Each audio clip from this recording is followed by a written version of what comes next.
a resistência elétrica. A resistência elétrica, um chuveiro elétrico tem uma resistência elétrica.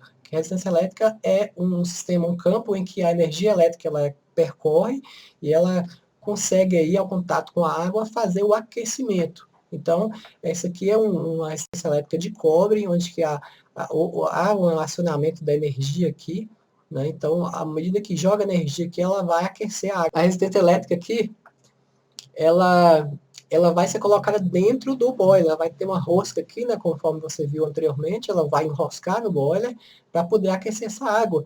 E essa água vai ser aquecida e vai ser acionada ou desacionada de acordo com o termostato que tem na resistência elétrica. Ela vai acionar com a temperatura que está não desejável para você, abaixo de 37 graus, por exemplo, ou até 40 graus, por exemplo, arruma com 40 e arma com 60 ou com 80. Isso é programável. Normalmente a resistência elétrica você tem como fazer isso.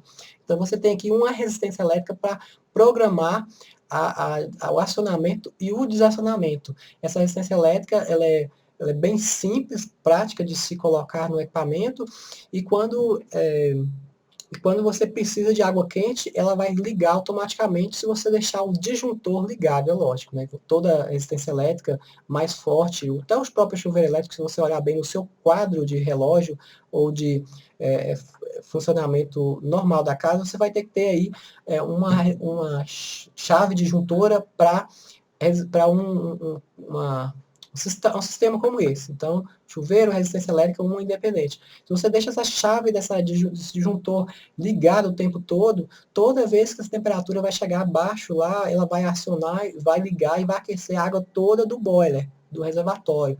Então, a gente vai mostrar uma das situações mais seguidas, porque que não é tanta vantagem assim você ter uma resistência elétrica ao invés de outra coisa que a gente vai mostrar em seguida. Para esse reservatório aqui, por exemplo, é o boiler desacoplado, ou modular que a gente chama, e aí a gente tem aí uma resistência elétrica acoplada ao boiler, e pode ser também a outros tipos de equipamentos, mas como eu vou mostrar aqui, no caso o acoplado, o desenho está bem encaixado aqui, mas a resistência elétrica é enroscada dentro do boiler, né, que pode ser colocada aí no modelo também desacoplado, tá? Então, ela vai funcionar de forma que eu já falei, ela vai aquecer a água vai sempre ficar quente na medida que você quiser. Em termos de conforto, é o que eu indicaria mais depois do gás, né? Então, a resistência elétrica, ela está em segundo lugar, e ela também tem um investimento menor. Se você for olhar bem, talvez eu investiria aí uns R$ 1.600, um pouco menos, um pouco mais, para um sistema de apoio a gás, só para poder colocar o apoio a gás na casa. Depende do modelo, depende da quantidade e tudo, mas é daí para mais ou para menos. Então, para resistência elétrica, você investiria talvez aí uns R$ 200, R$ 300, mais ou menos, para colocar resistência elétrica. Então, assim, o impacto do investimento é menor, mas também gasta mais. Logicamente, vai gastar mais energia, e você tem algumas situações, alguns cuidados. Por exemplo, deixar essa resistência elétrica, o adjuntor da resistência elétrica ligado somente naquele período chuvoso, em que não tiver sol. Depois que terminou aquele período chuvoso, você vai pegar a chave disjuntora e desligar. Por quê? Porque se essa resistência elétrica ela aquece lá, inclusive na hora que você vai tomar o banho, a água está fria, ela vai aquecer essa água toda. E aí depois voltar a desaquecer, e a temperatura não chegou aí numa situação em que precisa do acionamento da resistência elétrica, ela vai estar sempre acionando e desacionando, às vezes sem necessidade, sendo que às vezes vai ter o sol para poder aquecer.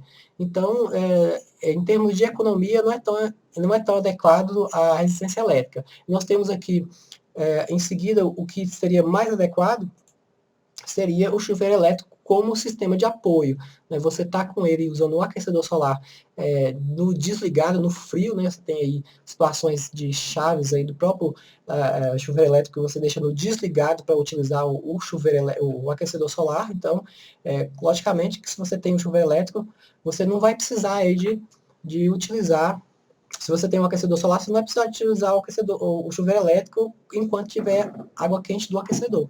Mas se tiver períodos chuvosos aí, de falta de sol, muita visita na casa, aí sim você precisa de ter um sistema de apoio, que pode ser o chuveiro elétrico, que seria entre daqueles que eu te mandei aqui, em termos, depois da resistência elétrica, é o mais indicado aqui, porque ele só vai aquecer aquela água do banho. Se no dia seguinte você tem aí uma situação de uma visita, ou se você tem, no dia seguinte, você tem sol na sua região, se a água vai aquecer, você não precisou de aquecer aquela água toda, no caso da resistência elétrica.